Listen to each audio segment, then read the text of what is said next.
This video is about looking at the things that you are doing on autopilot, figuring them out, and recognizing whether or not financially they make sense for your current situation.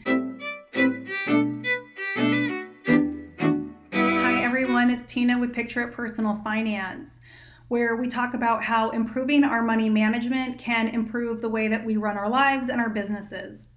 Today, I want to talk about default spending habits. And I don't think this is something that people realize they do until they realize they do it. You know what I'm saying? Like, you don't realize you have a default that you're leaning into until somebody highlights it to you. And I have had this happen to me in a number of different ways over time. And I thought it would be fun to kind of share some of the default spending patterns that I see with myself and ask you all, do you have default spending patterns?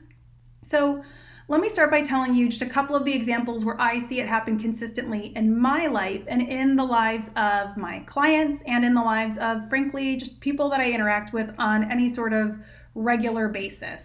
People have a rhythm to life, whether it be how you drive to work or where you do your clothing shopping or what your favorite fast food places to hit or your favorite restaurants to hit. We are creatures of habit.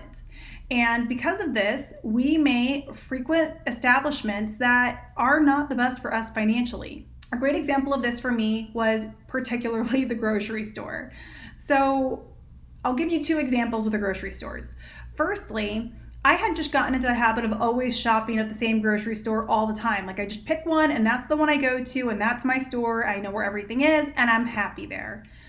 Well, somebody brought up to me at the particular store, the neighborhood I go to, they were like, hey, did you know you can get all of that stuff at Aldi's and Aldi's is a fraction of the cost? And here's the funniest thing about it. I never went to Aldi's because I went to an Aldi's when we lived in Minneapolis. Like, that's like 100 years ago.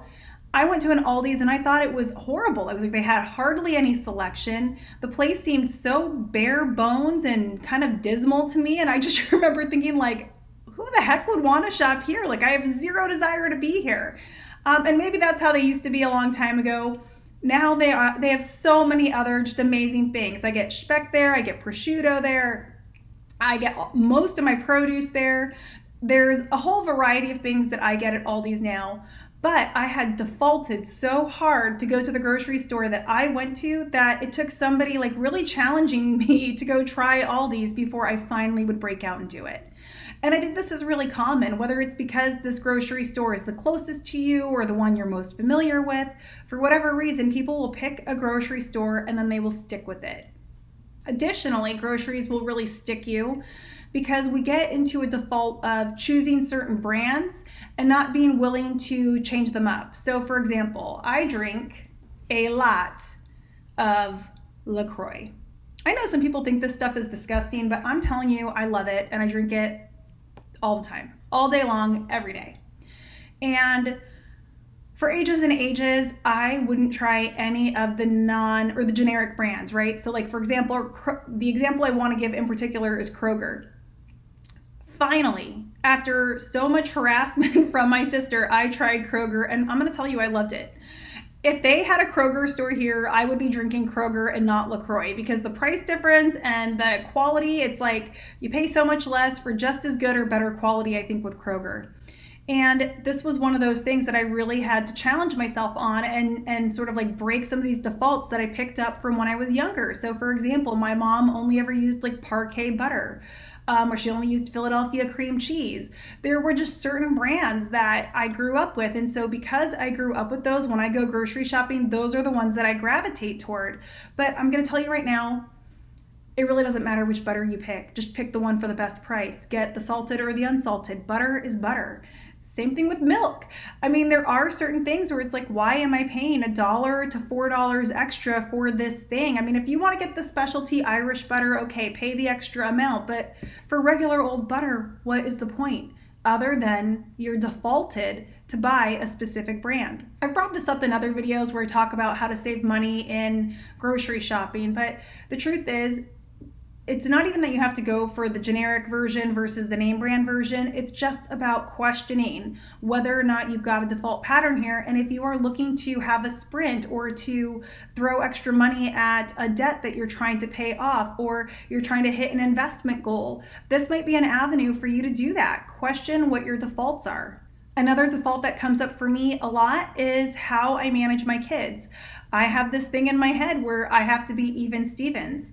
So if I go and buy one thing for a kid because they've been asking for it and they've been begging for it and they must have it, well, then I feel obligated to go spend the exact same amount on the other kid.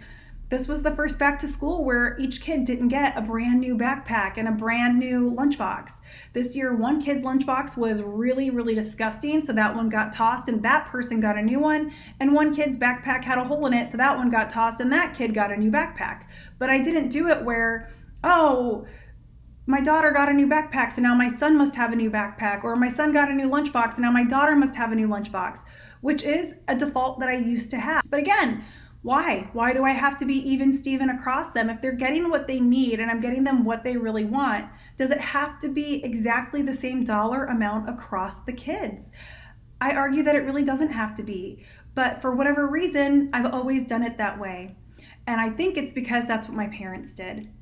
And so this is, I guess, the default category number 3 that I see a lot of people deal with is they do what their family does. They do what their parents did. Other great examples for defaults that might come from parents, I mentioned, some buying the things that you grew up with.